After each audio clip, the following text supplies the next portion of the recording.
The battle lines in professional wrestling are being redrawn, the stakes are getting higher, and it feels like we are on the verge of an all-out corporate war. This is about way more than what happens in the ring. It's about market share, monster television deals, and a ruthless desire for supremacy that could change the industry forever. A new wrestling war is brewing, as reports suggest WWE has a plan to directly counter AEW's biggest shows. Is a sale of TNA wrestling on the horizon, creating a powerful new ally for the sports entertainment giant? And we have some genuinely tough news about the future of one of WWE's biggest stars, Liv Morgan. We're breaking it all down right now. Make sure you're subscribed, because things are moving faster than a high flyer's finishing move. For years, WWE has publicly brushed off All Elite Wrestling, treating them like a pissant company, to quote a certain former chairman. They've played it cool, acting like the competition was just a minor annoyance that couldn't touch their global empire. But behind closed doors, a very different strategy has been taking shape. It seems the days of subtle jabs and passive aggression are over. New reports indicate that WWE is no longer content to just compete. They might be looking to crush their rival. The most aggressive shot across the bow is a rumored escalation in counter-programming. Multiple reports suggest WWE is planning to add a last-minute, main-roster premium live event on Saturday, September 20th, 2025. That date should ring a bell for every wrestling fan, because it's the exact same day as AEW's all-out pay-per-view. This wouldn't be an accident. It would be a calculated, aggressive move, the likes of which we haven't seen in this modern rivalry. To understand just how big a deal this is, you have to look at WWE's strategy up to this point. So far, WWE has only used its NXT brand to go head-to-head with AEW's major events. While that was definitely competitive, it always gave them plausible deniability. NXT was positioned as the third brand, the developmental show. It let WWE disrupt AEW's business without deploying the full force of its main roster and biggest stars. It was a skirmish, not a war, but this is different. This would be the first time a main roster WWE PLE goes head-to-head with a major AEW pay-per-view. It's the equivalent of moving from a proxy war to a direct declaration of hostilities. The gloves would be well and truly off. And what kind of match would you need to headline a show designed to be a direct attack? The rumor mill, particularly Dave Meltzer of the Wrestling Observer, suggests the match being saved for this kind of counter-programming event is nothing short of a stadium-level spectacle: Brock Lesnar versus John Cena. That would explain why Lesnar, after his shocking return to confront Cena, reportedly isn't booked for Clash in Paris. WWE may be saving its biggest possible attraction for the sole purpose of splitting the wrestling audience. The reaction has been mixed. Some, like AEW's MJF, have called it a smart business move, giving credit to WWE's leadership. Others have questioned the end game. Analysts have pointed out that this tactic would have been far more damaging to AEW's finances in their early years. Now, with a massive TV deal, the financial hit is smaller. So what would WWE accomplish? It seems the goal is all about perception. It's about dominating the conversation, creating the narrative that when WWE flexes its muscles, AEW is still the secondary brand. It's an attempt to halt AEW's momentum and re-establish an undisputed monopoly. This comes at a time when some have criticized WWE's corporate approach under TKO as bland and overly profit-focused. In contrast, AEW has built a reputation for being more fan-focused and creatively energetic. By launching such an aggressive business maneuver, WWE would be doubling down on its corporate power, betting that star power and market dominance can overshadow any creative critiques. This isn't just about one night. It's a statement about the future of the wrestling business. What do you think? Is this a smart move by WWE or a desperate one? Let me know in the comments. The war between WWE and AEW might be getting a surprising new front, involving a very familiar name, TNA Wrestling. For years, TNA, owned by Anthem Sports and Entertainment since 2017, has been the distant number 3 in North America. But now, A storm of insider reports suggests TNA is about to become a critical pawn, or maybe a queen, on this chessboard. The massive news sending shockwaves through the industry is that TNA is reportedly in talks for a potential sale. And the name that has emerged as a stunning potential buyer is Lorenzo Fertitta. If that name sounds familiar, it should.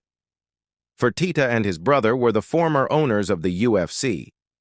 They bought the MMA promotion for just $2 million in 2001 and sold it to what is now TKO Group Holdings for an incredible $4 billion in 2016. Yes, that's the same TKO that is the parent company of both WWE and the UFC. The connections are deep. The speculation, first reported by Fightful, is that Fertitta's potential purchase of TNA wouldn't be an independent move. Instead, it would effectively bring TNA under the TKO umbrella, making it a sister company to WWE. This rumor gets even stronger when you look at the fine print of the current partnership between WWE and TNA. According to detailed reports, the formal deal that began in early 2024 is much more than a talent swap. The agreement is reportedly structured like deals WWE offered to European indie promotions, which contained a critical clause: an option for WWE to purchase the company outright. Sources within WWE have reportedly confirmed the TNA deal includes this same provision. But it goes deeper. The agreement also allegedly gives WWE the right of first refusal.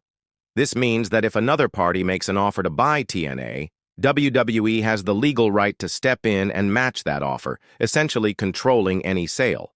This ensures that any potential buyer for TNA has to be on friendly terms with WWE.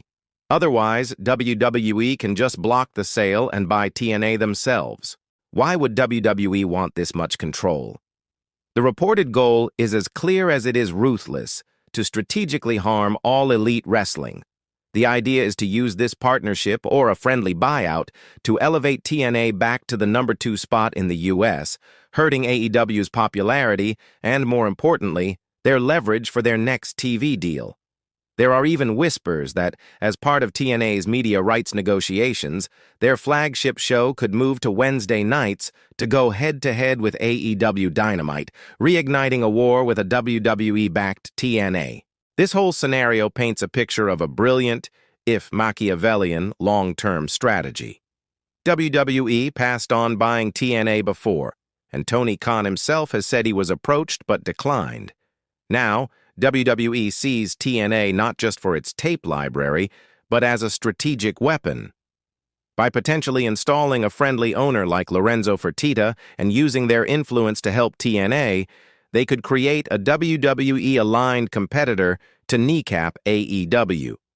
It's a business strategy that could turn a two-horse race into a battlefield where two of the fighters are secretly on the same team. Who do you think should buy TNA? Let me know in the comments below. On a much more somber note, we have an unfortunate update on one of WWE's most popular stars, Liv Morgan. Just as she was hitting an incredible stride in a compelling storyline with the Judgment Day, her momentum came to a halt. During a match on the June 16th edition of Raw, Liv suffered a dislocated shoulder, an injury that stopped the match and sent her to the sidelines. Initial news was bad, but recent reports suggest the situation is serious. Her return to the ring is still a long way off. According to updates from PW Insider, the injury required surgery, and Liv isn't expected back until early 2026 at the earliest. This timeline, of course, depends on her recovery going exactly as planned. She was reportedly scheduled for a medical evaluation recently to assess her progress, but the internal hope within WWE is for a return at the start of next year, making the 2026 Royal Rumble an optimistic target. This is a devastating blow, not just for Liv, but for the entire women's division. Morgan's injury has robbed the roster of a top-tier superstar.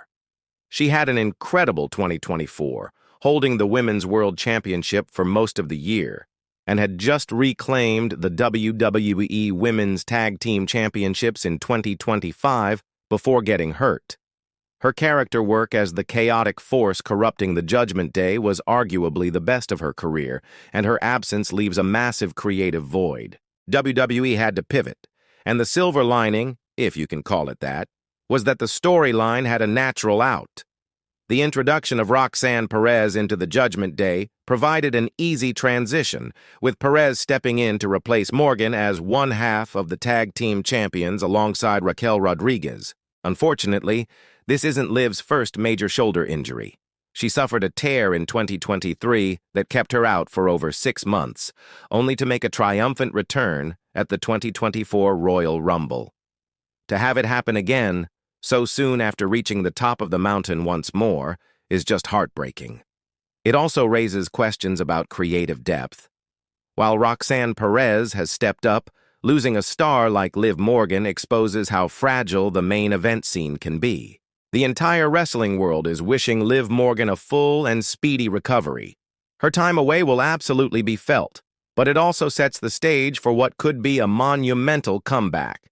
The story of her return and her journey back to the championship picture will be one of the most anticipated stories heading into 2026. For now, WWE Raw is without its most delightfully chaotic force, and we can only hope for the best. If you want to stay up to date on all these developing stories, the war between WWE and AEW, the future of TNA, and Liv Morgan's road to recovery, make sure you hit that subscribe button and turn on notifications so you don't miss a thing. So there you have it. The wrestling world is in a state of chaos. WWE has reportedly declared open war on AEW, preparing to go head-to-head with its main roster to reclaim total dominance. Behind the scenes, they're maneuvering to control TNA wrestling and turn a former rival into a powerful ally. And in the middle of all this corporate warfare, one of the sport's brightest stars, Liv Morgan, is facing a long and difficult recovery. The next 6 months are shaping up to be some of the most unpredictable and important in recent memory, and we'll be here to cover every single twist and turn. Thanks for watching, and we'll see you in the next video.